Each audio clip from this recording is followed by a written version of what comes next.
Salsify has a number of fun names. Jerusalem Star and Goat's Beard are a few. But the best name, hands down, is Jack Go to Bed at Noon, because the plant's edible flowers close every afternoon. What does Jack Go to Bed at Noon taste like, you ask? The answer is oyster. So this is like a vegetarian oyster dip, and it's pretty easy to prepare. Open the cans of salsify and drain them. Then prepare your peppers and herbs to be diced. You can chop them by hand, but I'm using a mechanical chopper. I'm not using a food processor because I don't want to mess up and have a puree. I want this to still be chunky. Next is a sour cream. This is frozen. It's hard enough that you can cut it into chunks.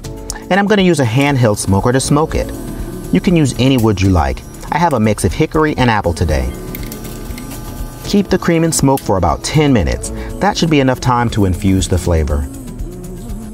Once the cream is smoked, you need to get it soft enough to mix with the rest of the ingredients.